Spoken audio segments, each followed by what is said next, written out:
नमस्कार, मैं हूं आपके साथ विशाल कालरा और आप देख रहे हैं 2019 की 19 कहानियां, एक ऐसा शो जिसमें खबर और उसके पीछे की पूरी कहानी आपको समझाई जाती है, क्योंकि चुनावी मौसम में आधी अधूरी खबरें आपको कंफ्यूज कर सकती हैं। 19 कहानियों में आज आपको दिखाएंगे ममता के गढ़ में पीएम मोदी की ललकार, सत्ता पाने के लिए कैसे कश्मीर के नाम पर ब्लैकमेलिंग की जा रही है, कांग्रेस का घोषणा पत्र क्यों है ढकोसला पत्र, और चुनावी मौसम में नेताजी के अलग अलग रंग दिखाएंगे। लेकिन सबसे पहले आपको बताते हैं कैसे पश्चिम बंगाल के सियासी समीकरण अब बदलने वाले हैं।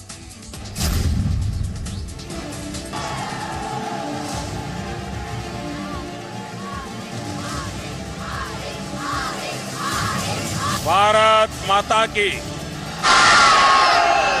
आज दिल्ली से बहुत सारे कैमरा कलकत्ता पहुंचे हैं, लेकिन अगर एक नजर यहां भी कर लेते तो उन्हें पता चलता कि लहर किसको कहते हैं। सिलीगुड़ी में जनता की मौजूदगी और उनकी बुलंद आवाज बता रही है कि बंगाल अब बदलाव मांग रहा है। बंगाल का चुनावी समीकरण बदलने वाला है। इतना बड़ा विशाल जनसागर न देखता तो मैं अंदाज नहीं लगा सकता कि दीदी की नैया डूब चुकी है। मैं आपका हृदय से आभार व्यक्त करता हूं। ममता बनर्जी पर हमला करते हुए प्रधानमंत्री नरेंद्र मोदी ने कहा कि बचपन से सुनते आए हैं, जो बंगाल करता है पूरा देश उसे फॉलो करता है, लेकिन बंगाल में अब स्पीड ब्रेकर लग गया है। पश्चिम बंगाल में एक स्पीड ब्रेकर है, स्पीड ब्रेकर। इस स्पीड ब्रेकर को यहां के लोग दीदी के नाम से जानते हैं। पीएम मोदी ने कांग्रेस और ममता पर गरीबों के खिलाफ राजनीति का आरोप लगाते हुए कहा कि दोनों पार्टियां गरीबों को गरीब रखना चाहती हैं। दीदी को गरीबों की चिंता नहीं है। अगर गरीबी खत्म हो जाएगी तो दीदी की पॉलिटिक्स भी खत्म हो जाएगी। कांग्रेस का भी यही हाल है, कम्युनिस्टों का भी यही आदत है। अब आपको बताते हैं कि लोकसभा चुनाव के लिए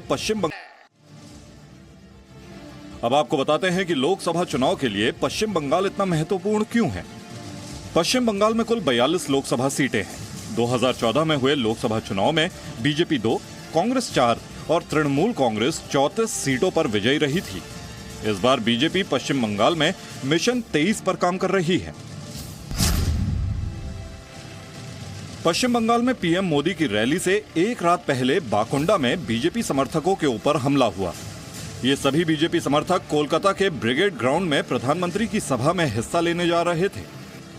2 बसों में तोड़फोड़ की गई और बीजेपी कार्यकर्ताओं को मारा पीटा गया, जिसके बाद थाने में बीजेपी समर्थकों ने प्रदर्शन किया और तृणमूल कांग्रेस के ऊपर आरोप लगाए।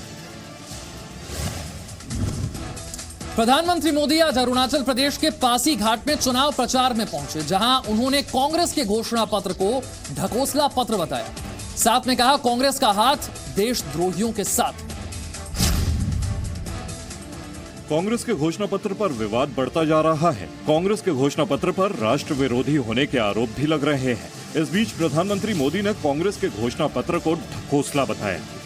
एक तरफ इरादों वाली सरकार है तो दूसरी तरफ सिर्फ और सिर्फ झूठे वादों वाले नामदार है।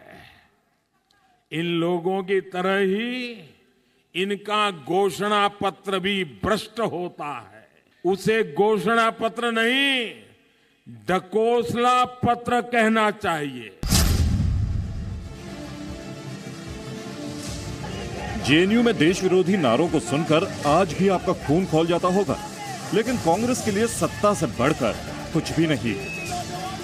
जो तिरंगे झंडे को जलाते हैं उसका अपमान करते हैं, जो आपकी तरह जय हिंद नहीं लेकिन भारत तेरे टुकड़े होंगे का नारा लगाते हैं, ऐसे लोगों से भी कांग्रेस को सहानुभूति है।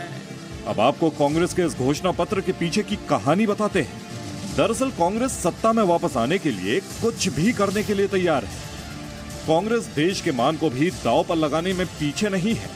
घोषणा पत्र देखकर ऐसा लगता है कि कांग्रेस के लिए सत्ता से बढ़कर कुछ भी नहीं है। कांग्रेस ऐसे वादे कर रही है जिनका पूरा होना मुमकिन नहीं है। ये अरुणाचल नॉर्थ ईस्ट के विकास के लिए दिन रात एक करने वालों और दशकों तक अरुणाचल नॉर्थ ईस्ट की उपेक्षा करने वालों का चुनाव है। लोकसभा चुनावों में अपनी सत्ता की रोटी सेकने के लिए देश विरोधी बयान भी सामने आ रहे हैं। इन सब के बीच पीएम मोदी ने कहा कि उनके होते हुए देश कभी नहीं टूट सकता है।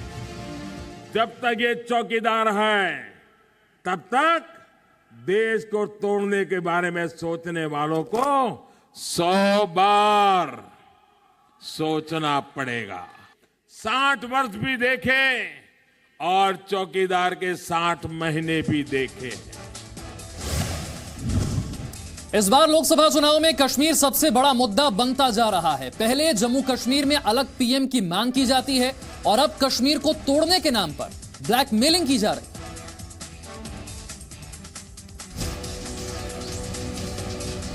जम्मू कश्मीर की पूर्व सीएम महबूबा ने चुनाव के लिए अनंतनाग से नामांकन दाखिल किया।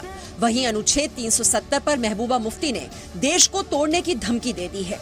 महबूबा मुफ्ती ने कहा कि अगर 370 हटाने की डेडलाइन हुई तो इसी दिन देश से कश्मीर अलग हो जाएगा। 2030 जम्मू कश्मीर की भी डेडलाइन होगी पूरे मुल्क को कि जो हमारा एक्सेशन है, जिन शर्तों पे अगर उन शर्तों को खत्म करते हैं तो जम्मू कश्मीर का रिश्ता भी मुल्क के साथ खत्म होगा। दरअसल कांग्रेस ने अपने घोषणा पत्र में वादा किया है कि वो कश्मीर को देश से अलग करने वाले अनुच्छेद 370 को खत्म नहीं करेगी। सेना को मिला विशेष अधिकार खत्म कर देगी।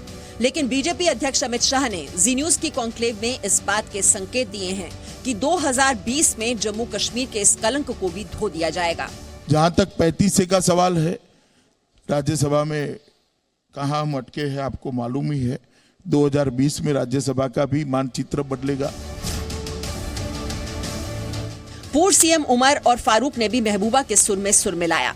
फारूक और उमर अब्दुल्ला ने भी आफ्सपा पर कांग्रेस के वादे का स्वागत किया है। तो अगर आज कांग्रेस ने ये कहा है कि वो आफ्सपा को उठाने की कोशिश करेंगे, मैं इस चीज को वेलकम करता हूं। काश, चलिए देर आए दुरुस्त आए। अनुच्छेद 370 पर महबूबा मुफ्ती और उमर अब्दुल्ला की धमकी पर संघ के प्रचारक इंद्रेश कुमार ने करारा वार किया है। उन्होंने कहा कि जो लोग अलगाववाद की बात कर रहे हैं वो देश के गद्दार हैं।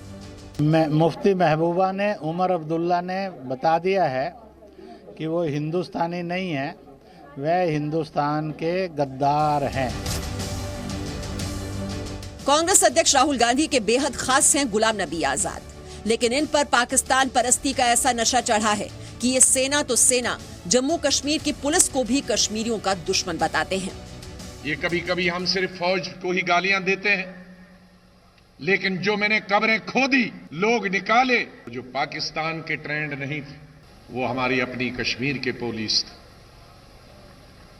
इसलिए वो भी कम दुश्मन नहीं। कांग्रेस के घोषणा पत्र को रक्षा मंत्री निर्मला सीतारमण ने सेना का मनोबल तोड़ने वाला बताया। उन्होंने कहा कि आफ्सपा में बदलाव लाकर किसकी मदद करना चाहती है कांग्रेस। इस प्रॉमिस के द्वारा आप आर्म फोर्सेस को वीकन करने का काम ही कर रहे हैं। ऊपर से मैं आरोप लगा रही हूं कि इससे आर्म फोर्सेस के मनोबल बिल्कुल खत्म हो जाएगा। बीजेपी ने आजमगढ़ से लोकप्रिय भोजपुरी कलाकार दिनेश लाल यादव निरहुआ को उतारने का फैसला किया है और इस सीट से उत्तर प्रदेश के पूर्व मुख्यमंत्री अखिलेश यादव ने चुनाव लड़ने का फैसला किया है। अब ऐसे में मुकाबला बेहद रोमांचक होगा। देश से बढ़ के कुछ ना होला, सब बाटे तैयार। देश के हित में एक बार फिर से मोदी सरकार। सूतल जब ले शेर रहे तब ले कुत्ता ललकारे। लाखों गीदड़ भागे ले जब शेर झपट्टा मारे। लाखों गीदड़ भागे ले जब शेर झपट्टा मारे।